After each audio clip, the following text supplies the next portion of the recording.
So good afternoon, everyone. And my name is Ashok Mishra, and I'm delighted to welcome you to webinar on process of river flood generation. Are they changing? This is a very interesting topic. And it's my great pleasure to introduce our distinguished speaker, Dr. Günter Blöschl. And I'm sure all of you know his work. And Dr. Blöschl is currently a professor and chair of hydrology and water resource management at the Vienna University of Technology. He has done groundbreaking research related to catchment hydrology, predictions in ungauged basins, risk and uncertainty assessments, and quantifying flood mechanisms in changing world. He has published several high-quality papers in WRR, Nature and Science journals, and he has done a lot of professional activities. So he was former president of the European Geophysical Union between 2013 and 2015. And he has received numerous prestigious awards. It's a long list, but I will highlight very few. So he has received Robert E. Horton Award from AGU, John Dalton Medal from EGU, International Hydrology Prize from IAHS, and he's also a member of US National Academy of Engineering, and also he's a member of Austrian Academy of Sciences. We are grateful to have Dr. Blöschl with us today to share his insights on the latest advancement on river flood generation mechanisms. Please join me in welcoming Dr. Günter Blöschl. So, Dr. Blöschl, the floor is all yours, and thank you for it. Good afternoon, and thank you very much for the invitation. It's an honor to speak in this seminar series. This is a seminar series about risk, uncertainty in hydrology, and my topic today will be about floods. And I will share my screen. Let me know whether you can see my PowerPoint presentation. Can you see my PowerPoint? Yes, we can see. Is it okay like that? Yeah, it's very good. Excellent, yes. Very good. So my title is Processes of River Flood Generation, Are They Changing? First, I would like to start with a slide to give a little bit of information about my university. Can you see, can you see the entire slide, only a part of it?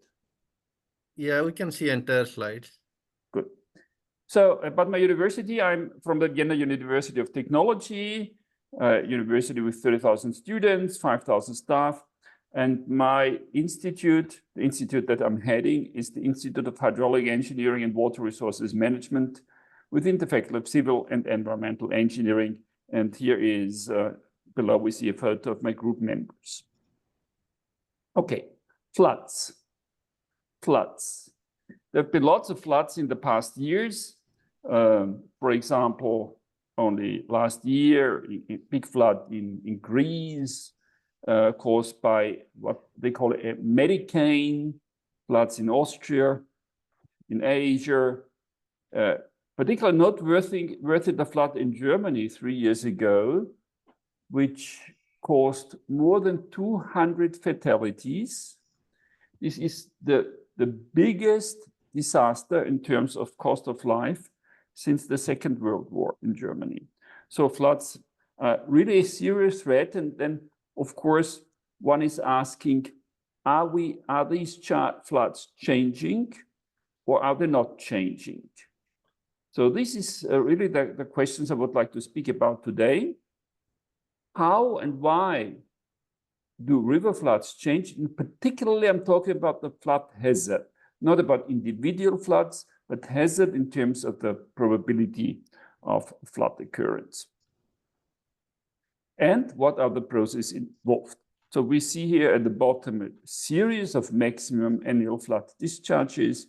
The question is there a trend, and which would be reflected in a change in the flood frequency curve, and therefore also a change, for example, in the 100-year flood.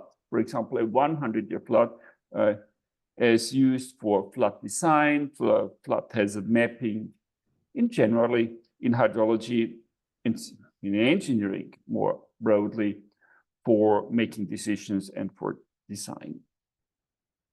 Okay, so let's talk about the scales involved in flood frequency. Scales in the sense of that each flood is composed of many raindrops. One could argue, maybe somebody not being part of the community of hydrologists could argue, what's the big deal? Let's consider each and every raindrop falling on the ground. Let's follow that raindrop right to the stream. Where's the big deal? But there are a lot of raindrops. For this particular flood in 2030, I'm showing here, there is a total of 10 to the 18 raindrops that make up the entire flood. So it's not possible to follow each and every raindrop. We have to make simplifications in analyzing the floods and in modeling the floods. An important simplification is the scale at which we choose to look at the flood processes, to look at the flood generation processes. And one of the things that is really important to me are the scale issues. That is, at what scale occur the processes? What are the scale transitions? So we can look at the generation processes of floods at a very small scale of individual pores, profiles, hill slopes, at the catchment scales, at the regional scales, at the entire continents and globally. And at each scale, there are various mechanisms of flood generation. It's not enough just to look at the processes of flow within the pore, infiltration at the scale of millimeters. This does not explain variations at larger scales. We need to look at all the scales. So let's look at the main mechanisms conceptually that would cause changes in the flood hazard. And there are actually three main mechanisms that change the flood hazard. The first is land use change, particularly relevant from the pore to the hill slope scale. Land use changes in terms of deforestation, in terms of heavy agricultural machinery, and of course, in terms of urbanization. The second mechanism or second cause of river flood hazard change are hydraulic structures. This could be the river training, the construction of levees, or the construction of reservoirs. That all affect, in a certain way, flood hazard downstream of these structures. And thirdly, climate change, and I will talk a lot about climate change today. Climate change tends to be more relevant at larger scales, from regional to continental scales. And not particularly, it's not a particular local phenomenon, it's more a regional phenomenon in general. Okay, let's first look at land use change effects. As I said, deforestation, soil compaction by agriculture, urbanization at a smaller scale.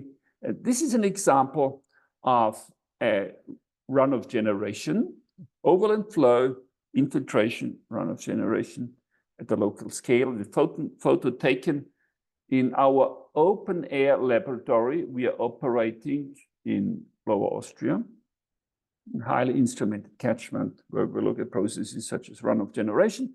And we can see here is that just assuming that the infiltration is simply a matter of the soil metrics is not the full truth. There is also cracking and the interaction of soil moisture with the swelling and shrinking of the soil, which then reflects on the infiltration characteristics, which reflects on the soil moisture and then on the shrinking and swelling of the soil. There's therefore an interaction between the processes of water flow and the structure of the soil, feed break processes. Much has been said about Richard's equation. And I'm saying here, tongue in cheek, the Richard's equation is sometimes considered hydrology's sacred cow. So with the implicit assumption, if we are able to apply Richard's equation, everything is fine. Of course, Richard's equation is super useful and it can be used for some soils, but not for all soils, particularly for shrinking and swelling soils, soils with preferential flow. Richard's equation is not the full truth. And infiltration is only one of many processes in hydrology controlling runoff generation. There is also lateral flow and interaction with the stream, saturation areas, and evaporation, and lots of other processes, and snow melt, and many others that affect runoff generation. So, to my mind, while Richard's equation is an important part of hydrology, it's not everything. There are lots of other things we need to consider. For example, as I'm showing here at the bottom, preferential flow that only in the last decades or 2 decades has received the attention it merits. An example of the effect of land use here, it's one out of many irrigation experiments that have been conducted in the last decades. One particular experiment in Switzerland. We can see here, let's look at the bottom panel, the runoff coefficient, that is the percentage of the irrigated rainfall that runs off on the surface. On the left-hand side, we have here forest soils, where all the water with this intensity infiltrates into the soil, so there's no runoff from the surface. While here we have the grassland soils. Each triplet of bars represents one site, and on these grassland soils, the runoff coefficient is in the order of 0.5 or 50%, because infiltration capacity is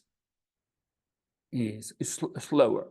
There's some dependence on the intensity and also duration of the irrigation, of course. Now, at the local scale, much has been learned about the processes of the effect of runoff generation and the role of land use and land use change. When we move to larger scales, the things get more difficult. They get more difficult because it's very hard to measure the soil characteristics, the infiltration processes at the same level of detail, with the same level of detail as we can locally at the plot scale. So what one usually does when one moves from the local scale to the catchment scale, one usually resorts to simulations. This is one example from my own project of simulations where we generated long series of rainfall stochastically with the weather generator that is not only local, but also spatially distributed, accounting for the spatial correlations and the statistics of extreme rainfall, putting this into a distributed rainfall runoff modeling, simulating runoff for thousands of years, and then calculating the flood frequency curve, that is the function of the flood discharge as a function of the return period or its probability of exceedance from the simulations. And then we can compare various scenarios, the scenario of the present and the scenario of a future climate, or as we're showing here in this graph, for a changed land use. These kind of simulations usually show a very moderate effect of land use change on flood hazard. So a pertinent question is, why is it that land use change affects floods only so little at the catchment scale? And there are a number of reasons that explain this insensitivity of the flood frequency curve to land use change. And these causes and reasons also, of course, depend on the hydrological context, on the climate, on the soil characteristics. One of the reasons is that at the river basin scale or catchment scale, usually the percent changes of land use are not huge. If you just look at an urban catchment where urbanization goes from 0 to 50%, the percent change in land use is large, and you can expect large changes in the flood frequency curve. When you look at the river basin scale, and here we have a catchment on the order of 10,000 square kilometers, then the percent changes is usually rather small.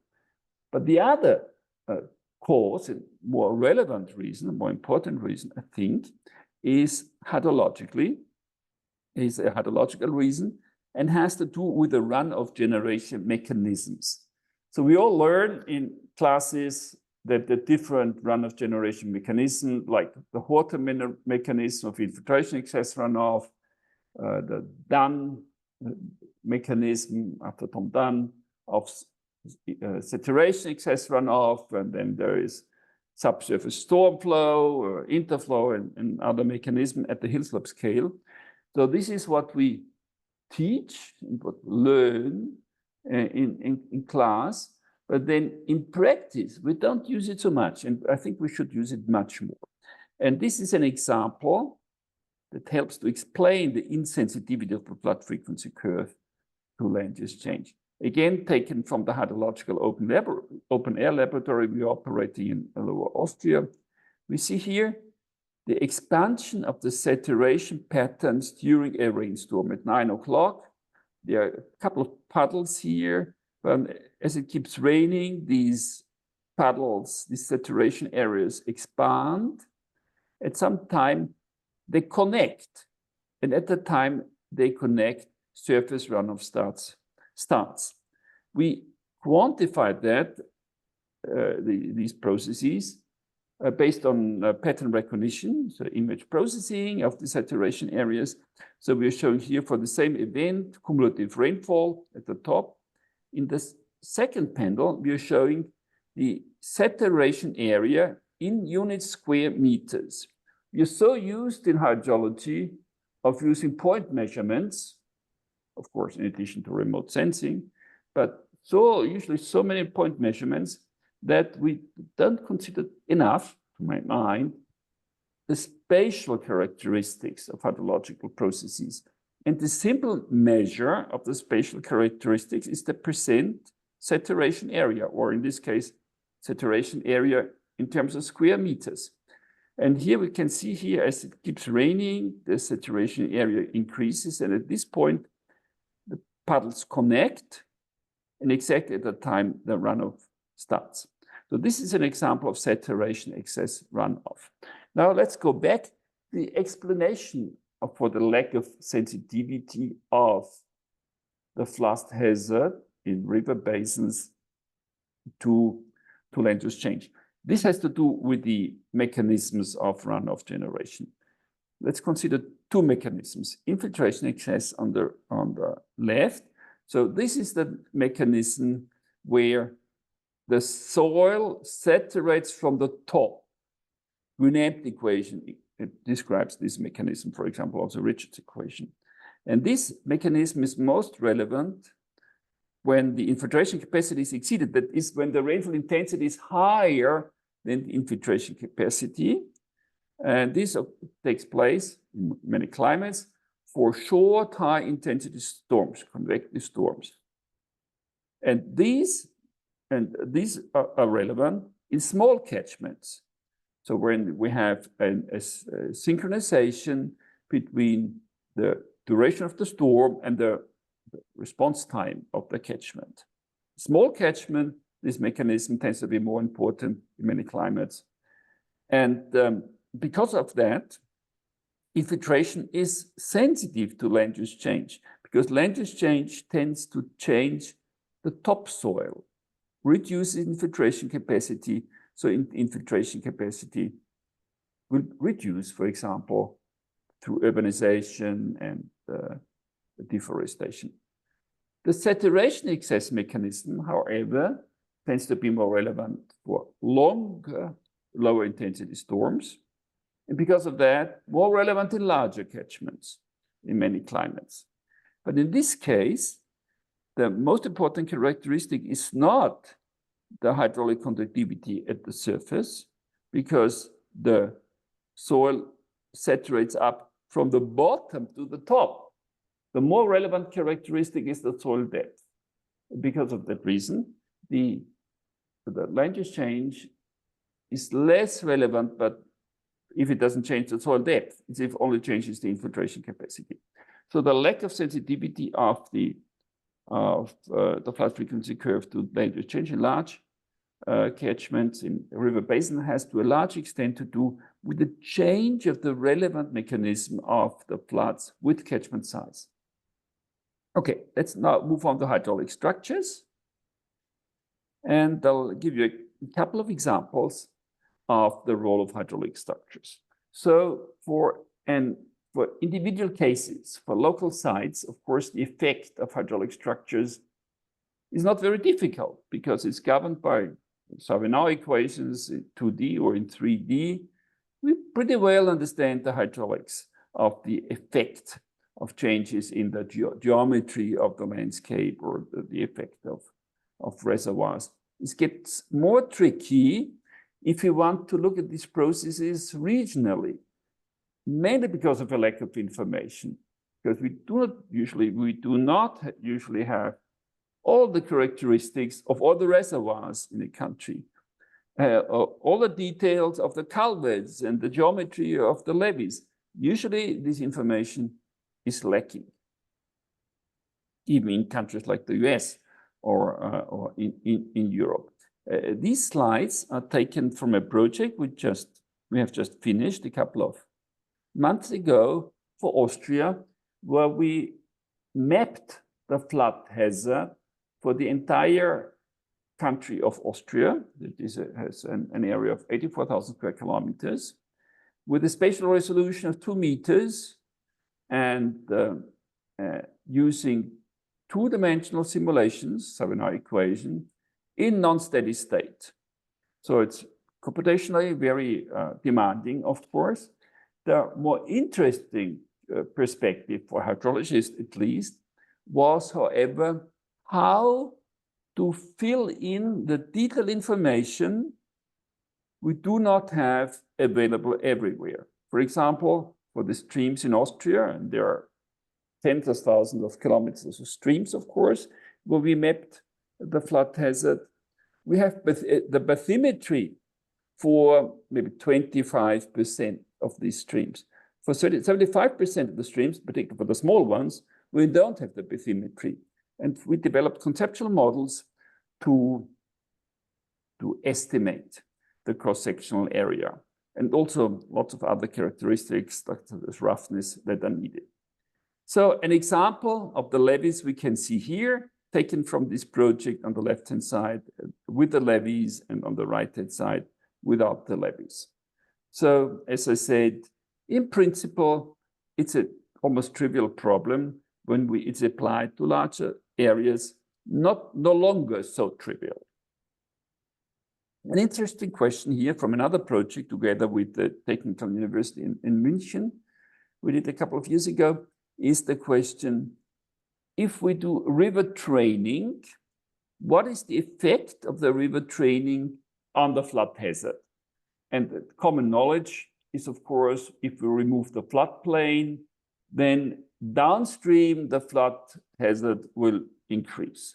And in general, this is true, but again, it's not the complete truth, but because it depends on the magnitude of the flood. You know, when we have small floods and the river training, then because the conveyance of the channel is increased, then there will not be much change in the flood hazard, even may go down for the very small floods. Once bankful is reached, when you really can talk about a flood in a more general sense, when bankful discharge is reached and water goes out on the floodplain, then of course there's much more retention in the case of a meandering river. This is the Danube 200 years ago, and this is the Danube in Bavaria, what it looks like. You can see the cut-through channel here. So because of the loss of floodplain, you would expect an acceleration of the flood wave, and therefore an increase in the flood peak because of the loss of floodplain storage. However, if the floods are very big, then and overtop the levees, as they do here in this case, there are actually cases, as we have demonstrated here, where the floodplain gets filled later in the case of the river draining as compared to the original meandering river. So in the meandering river, the floodplain gets filled very early during the event, and then at the time of the peak, the floodplain is full. Instead of the lamination, the extra volume, the delta volume it can take up at the time of the peak is relatively small. However, if the flood is overtops here the levees for certain sizes, for big events, then often there is more volume available at the time of the peak because the filling of the floodplains occurs later. So we have actually a reduction of the flood peak downstream for these very large return periods, as we've demonstrated here for this particular river reach in Bavaria for the large return periods. Okay, now a bit more general topic related to the effect of hydraulic structures on flood generation and changing floods is the long-term perspective. So another topic that's close to my heart is socio-hydrology, the interaction between water and people, the two-way feedbacks. And here, one particular example of my hometown, Vienna in Austria, and the Danube. We can see a picture, a painting from the 19th century of the Danube. It's a meandering river. Some of you may have been to the EGU meeting, European Geosciences Union, and here the conference center is located here, where 200 years ago there was the meandering river. So there, then in around 1870, they built a cut-through channel to flood-proof the area, and then you would expect, because of these river draining measures, the flood risk has increased.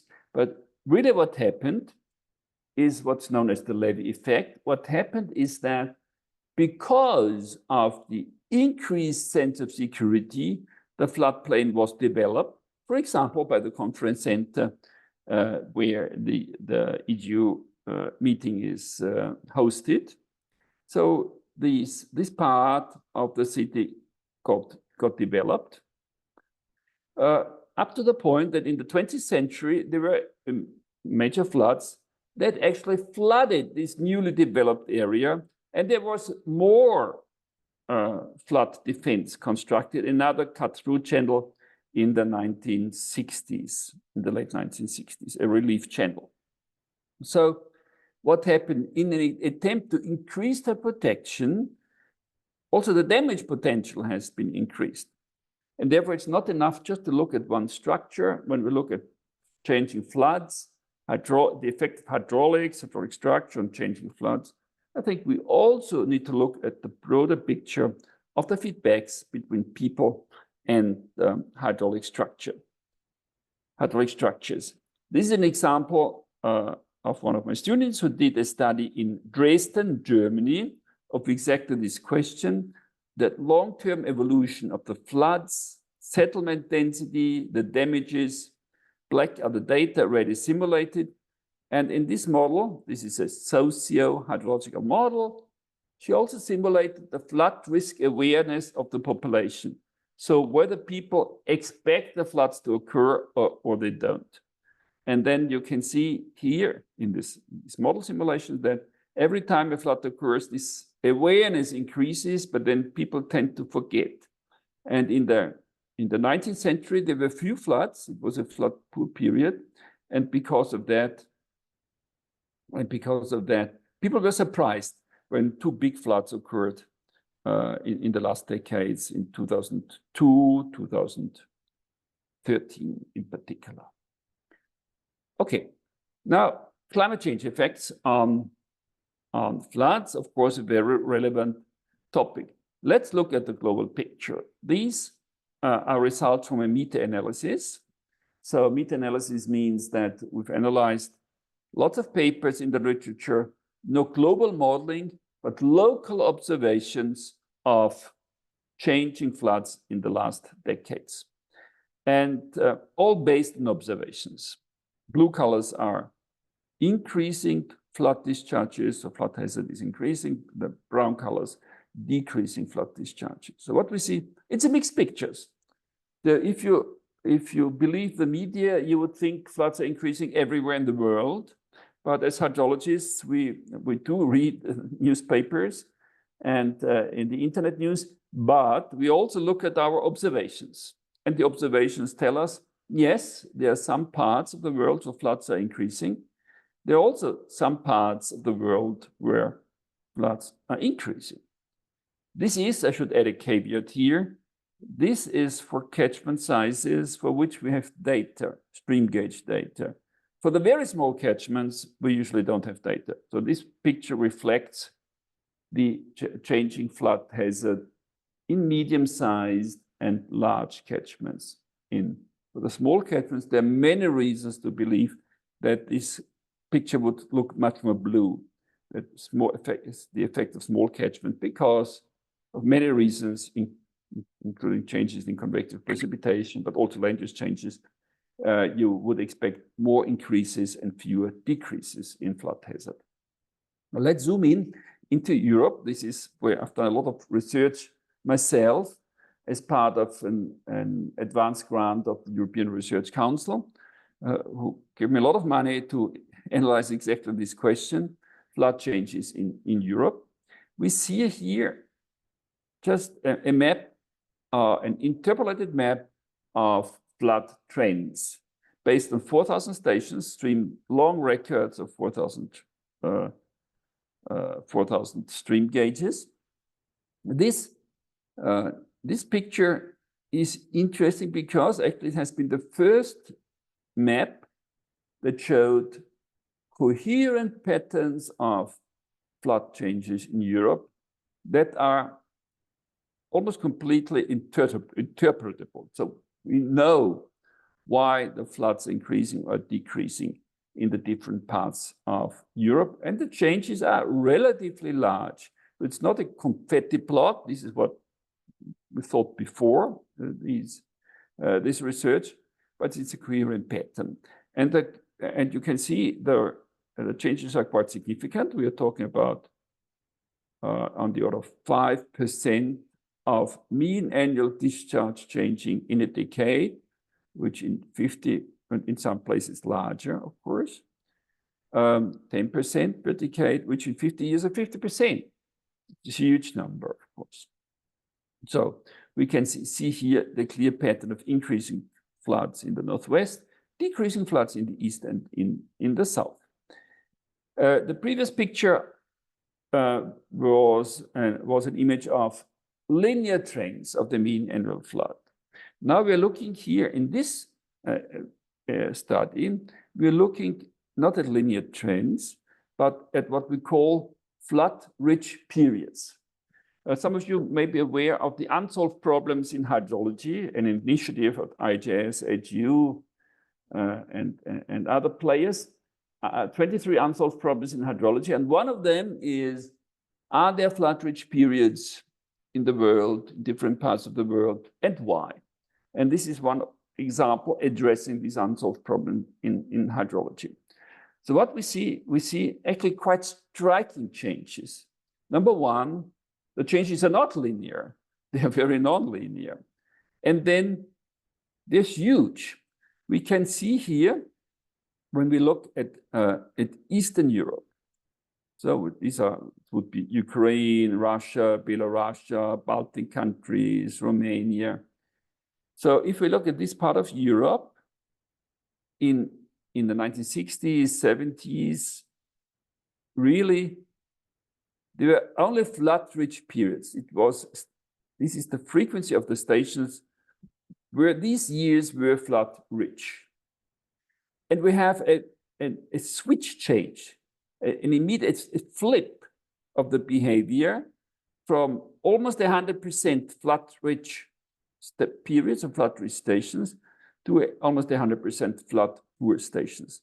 It was a very rapid transition in the 1980s, really, from flood-poor to flood-rich. And as we will see later, it has a lot to do with climate change, of course. Then in the Northwest, we have a bit more gradual, but also very clear change from flood-poor to flood-rich behavior. And then in the South, again, quite a clear change from flood-rich to flood-poor. So one of the things that the message is here, the changes are not necessarily linear trends. And given that our series we have now, the observations are longer, we can actually go beyond linear trends. Now let's look at the causing processes of the changes. Of course, rainfall is the most important reason for the change, extreme rainfall changes. And there's one particular question in Central Europe that has puzzled us for decades, really. There are particular weather patterns and cyclone tracks that cause most of the main floods in Europe. One particular cyclone track, we call it 5b, so Roman number 5 and small b. This particular track that arises from the west, the cyclone center approaches Europe across the Mediterranean and then takes a turn, veers counterclockwise into Central Europe, and it dumps a lot of water. This is particularly dangerous because here over the Mediterranean, the cyclones take up extra energy, extra water, then have more water to dump over Central Europe. So we're showing here on the right-hand side the precipitation, the IDF curves for daily duration for different cyclone types. And the 5D type, this is the red line, produces by far the largest extreme storms in Central Europe. Now, this particular interesting question was, do the cyclone types change? In particularly, this dangerous one, the 5B type, does it change or not? And one of my students looked at that, published lots of paper on this question. And the interesting question is, these dangerous cyclones are not becoming more frequent, or have not become more frequent. And actually quite the opposite, there's a fluctuation. There's even a slight decrease in the frequency of these 5B cyclones. They do get more intense, the rainfall intensities increase, particularly northwest of Europe. But the change in the tracks is not very pronounced. We also use this opportunity to better understand the drivers of this, why these cyclones tracks, why they, how they develop, and what are the conditions for them to develop in these papers. Now, let's continue with the causes of the river flood changes. And one very important metric for understanding flood generation processes is the time of the year floods tend to occur. It's a metric that I first used, I think, 25 years ago in the late 1990s. And at the time, there were probably only 2 or 3 groups around the world that were aware that when you look at the date of the maximum annual flood, not only at the peak discharge, the magnitude, but also at the date of the maximum discharge in any one year, you can learn a lot about the processes that cause the floods. Now, this perspective, this metric of the timing of the seasonality of floods has become much more widespread, and this is a very good thing. because really we can learn a lot. Here, a map of Europe. Each arrow is one stream gauge, and it shows the average date of flood occurrence, where flood is defined as the maximum discharge in any one year. The color and the direction of the arrows tell the same thing. If the arrows go up and are blue, then we have winter floods. For example, in Ireland here, we have winter floods. If the floods are yellow, go yellow, light green, and go to the right here, like in Eastern Europe, Russia, then we have spring floods. If they go down and if they're red, like in the Alps, then we have summer floods. And we can see here a very consistent picture that reflects the flood climatology that is, and other things, but mainly related to climate. And the pattern is very coherent across the different national countries of Europe. You need to remember these data come from 30 different countries. Still, you cannot see any breaks at the country boundaries because they're consistent. Very good quality data. What do we see? Okay, we see in the northwest of Europe, we have winter floods. And this has to do with wet soils in the winter and also with winter rainstorms, most relevant. In the east, spring floods, snowmelt is relevant. In the Mediterranean, why do we have winter floods? Because it's a Mediterranean climate, it doesn't rain in summer. So floods are in winter, in particular in autumn. So this would be the dark blue. These are some of the most dangerous and largest floods we have in Europe. For example, one in Bologna, northern Italy last year, great damages, or here in Slovenia. These are really, or in Marseille, in southern France. When you look at the specific flood discharges, these are really the largest specific flood discharges you get in Europe.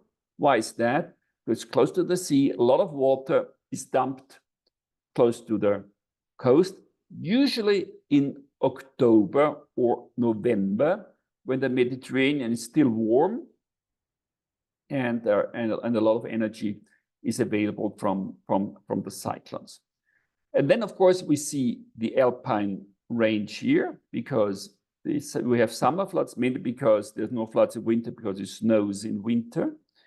Snowmelt is not so relevant. It's more, the big floods are more because of summer rainstorms, large-scale rainstorms. And here you can see the Carpathians. So you can see a fingerprint of the flood processes. One particular detail I really like about this picture is the difference between the west coast and the east coasts of the time of occurrence. Here on the west coast, floods occur a month earlier than on the east coast of England. And the same in Denmark, and the same in Spain, the same in Italy, and the same in Greece. And this has to do with the arrival of the storms from the west, largest soil moisture in the western part of the country. So soils tend to saturate earlier in the season, which shifts the timing of the floods. You can interpret this figure at length, published in Science a few years ago. This is the timing of the rainfall, extreme rainfall. It's very different from the floods because hydrology is not just meteorology. There's a lot of things happening between the rainfall and the flood generation. Changes in the timing of the floods can help us also to explain the changes in the floods. Here in this picture, an example of some particular regions: Sweden, England, Norway.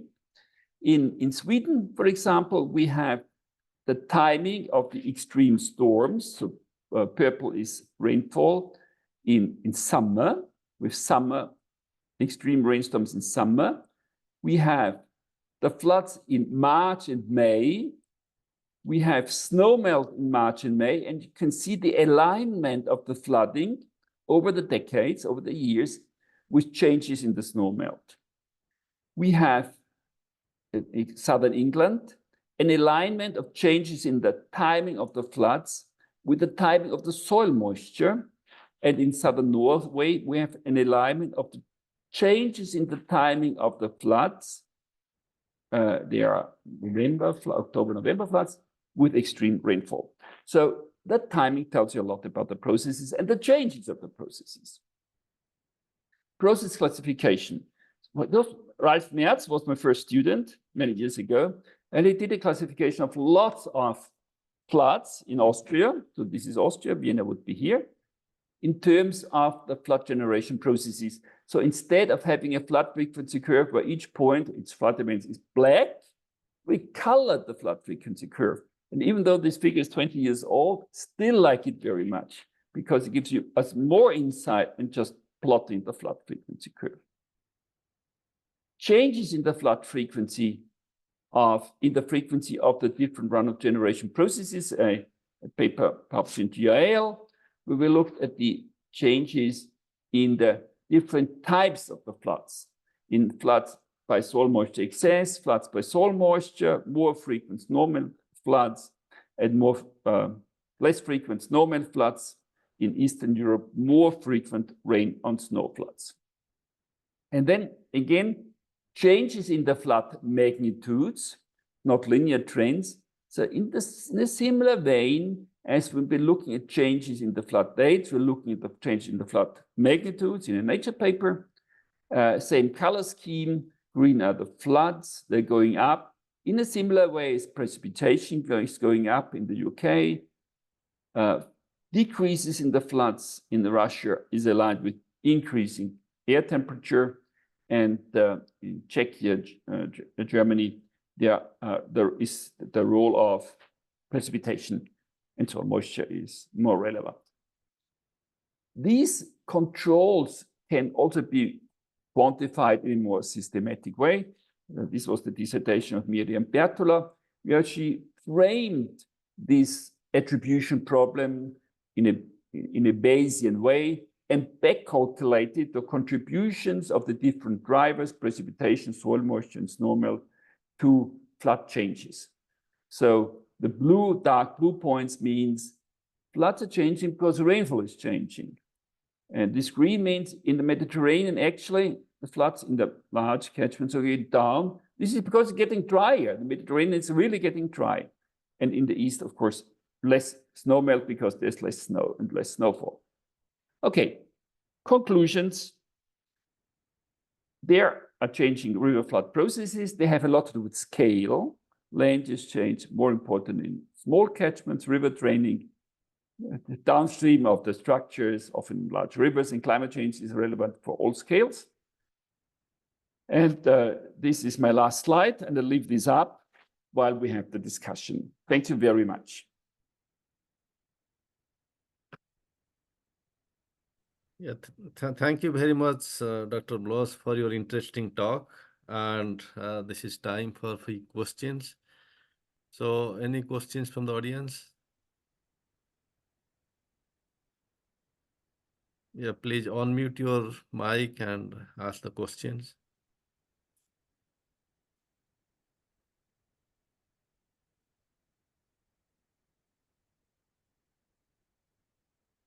So yeah, let me start with one question, Dr. Blöschl.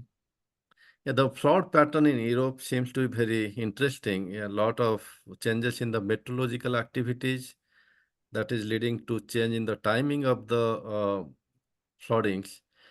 So the current infrastructure, they may not be able to handle this type of issues. So so how the policymakers or the stakeholders are dealing with the change in flood magnitude or the timing, how they're able to handle this for the infrastructure management?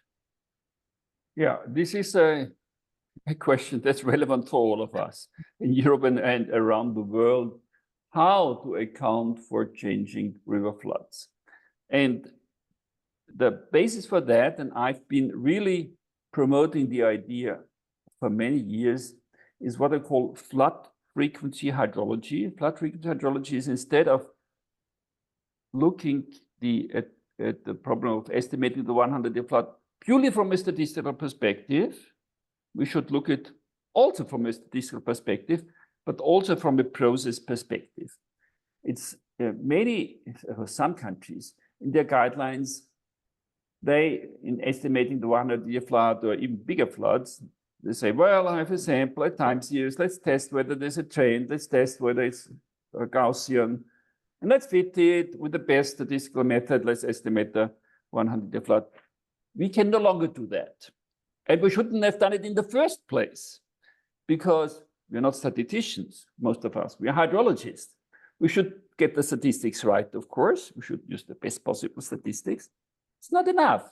We should also look at the processes, what we teach it in the classes, what we study in the research catchments. So the answer to your question is that instead of simply curve fitting the project floods, the assigned floods, to a sample of flood peaks, we need to additionally account for the flood generating processes. Exactly these processes I've been mentioning and how these processes are changing, including climate change. In the flood frequency idea, we look at the statistics, we look at regional flood statistics, we look at the rainfall runoff generation processes, and we look at historical floods. So these four pillars of flood estimation, we use them to also account for the changes. Yeah, thank you, Dr. Blöschl. So Caio, please go ahead. Yeah, thanks. Please. You're muted. We cannot hear you. Yeah. No. Yeah. Yeah. Thanks, Dr. Blöschl. This is such a stimulating and great talk. I especially kind of impressed by the different skills that you laid out at the beginning, and how the flood actually transcend across skills. When you are framing this way, I have one general question about scaling issue. So when you are seeing these different skills, do you see there is some scaling rules across skills that is potentially invariant across skill, like more fundamental rule across skills, or it's very skill dependent, like from one skill to another, it's very specific. So this is pretty generic question. The second question is, let's maybe I respond to the first question and okay. Then you do the second, if this is okay with you. Yes, this is a very good question, a very relevant question, and there is in a generic way one observation we have, I think that we have, is there is preferential flow at all scales. There's preferential flow at the pore scale, up the preferential flow of atmospheric rivers, which is also preferential flow in the atmosphere at the continental scale. The preferential flow is a phenomenon that occurs at all scales. This is kind of scaling, I couldn't say scaling relationship, but it's a scale invariant characteristic. On the same question, I think what we need to do, we need to look at patterns and processes at all scales. So there is one tendency in hydrology of reductionism, which also has a bit to do with hydraulic engineering.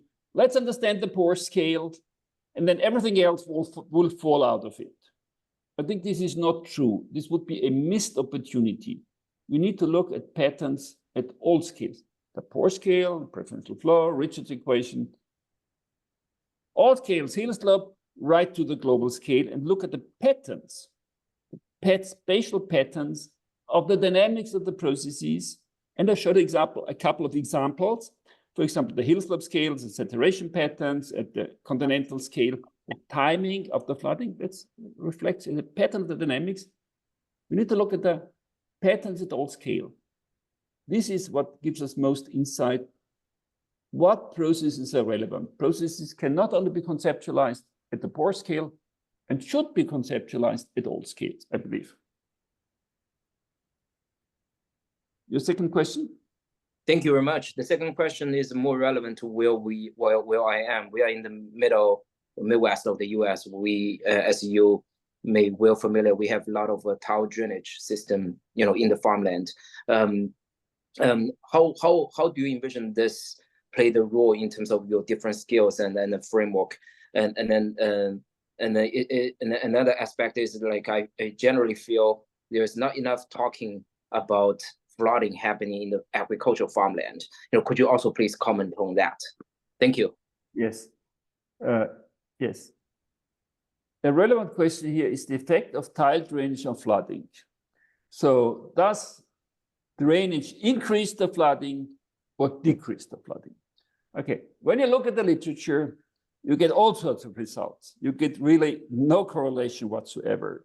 Some catchment goes up because of the drainage, others goes down. And really a coherent understanding of the effect is still missing. My interpretation of that is it's not data errors, not so much, this noise, what we're seeing. It's really, there is that the effect of the drainage, tile drainage, depends on the hydrological context. It is true, it's not an artifact, it's really a fact that in some catchments the floods go down if you drain them, because you lower the groundwater table and the soil has more storage capacity, so floods go down. In other catchments, because of the drainage, you speed up the routing, the transformation from the local scale to the catchment scale. So floods become peakier and go up.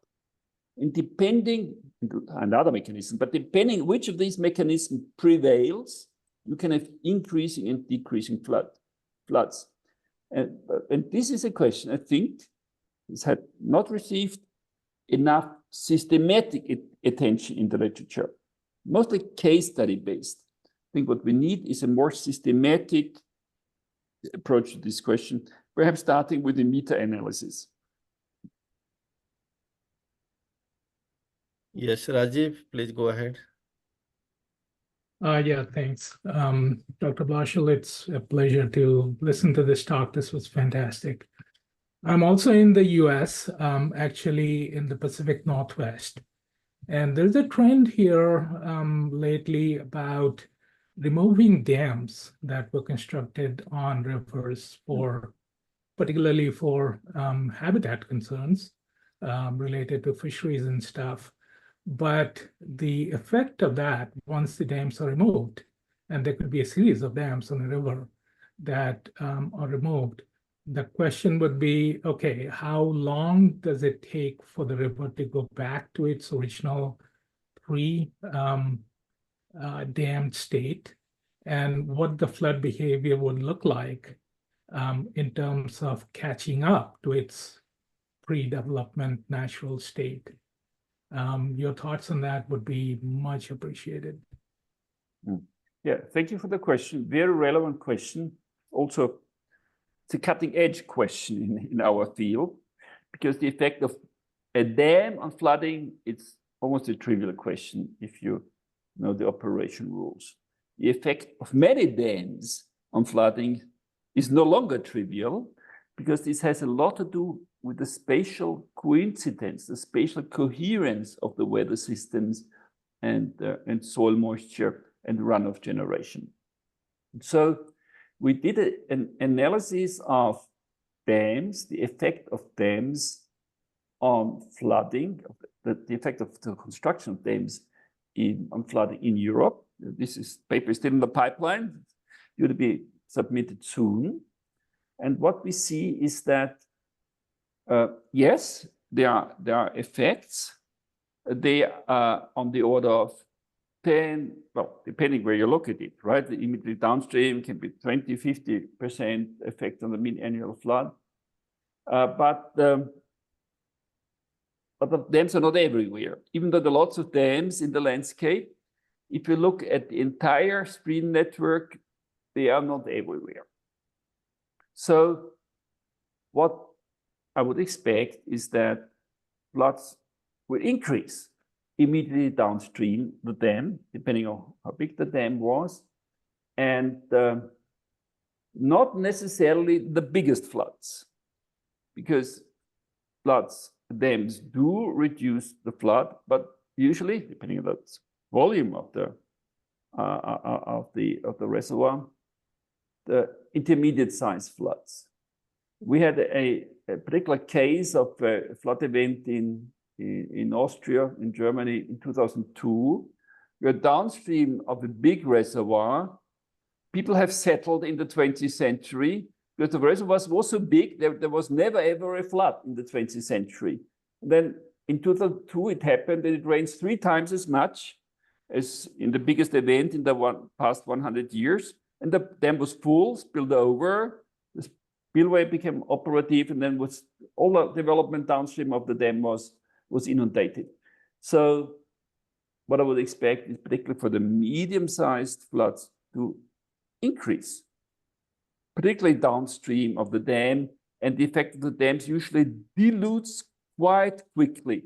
So these are not regional effects, but rather local effects, because rainfall, the spatial distribution of rainfall is not uniform, it's spatially heterogeneous, and therefore affects the range of the downstream effect of the dams, according to my experience, is relatively limited. And this is probably what you also would see when you remove the dam, the reverse effect to the construction of the dams. Yes, thank you. I think, yeah, we are looking at probably having to recreate our flood frequency analyses for different locations on the river system. Yep. Yes. Yes. Yeah, we are on time. So there are 2 questions, but maybe we can keep it very, very short. So William, can you please go ahead? We can keep it very short. Yeah, thank you. I appreciate the talk. I'll try to keep this question brief. I appreciate it. I think you had a quote saying that floods are not just a function of the meteorology.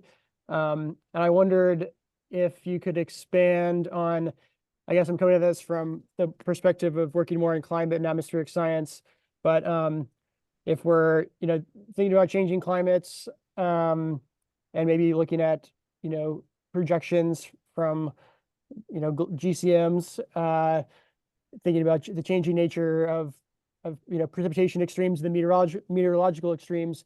I wonder if you could comment on what should we be thinking about to sort of go from the meteorological extremes to flood extremes, from the more of the climate and atmospheric side of things. Okay.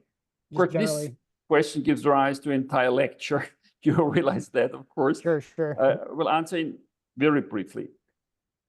The most important aspect to my mind is storm duration. Short storms are relevant in small catchments, long duration storms in large catchments. So this is often not considered in climate science and meteorology. Just change in extreme rainfall, heavy rainfall, not considering that for catchments of 5 square kilometers, 10 square kilometers, is the extreme hourly precipitation or 15-minute precipitation that is most relevant for changes in the floods. Well, if you go to river basins of hundreds of thousands of square kilometers, is the daily extreme precipitation or 3 daily extreme precipitation that's relevant. And the changes in the short-term extremes, longer-term daily extremes, they are often different. So we did recently a study in Austria to look at that database. They're quite different, the changes. And temperature, more relevant for the convective events, more energy-driven, longer extreme rainfall, not so much correlated to air temperature, more correlated with the dynamic weather systems. So yeah, thank you very much, Dr. Blöschl, and we are concluding the session. And let's give a big round of applause for Dr. Blöschl.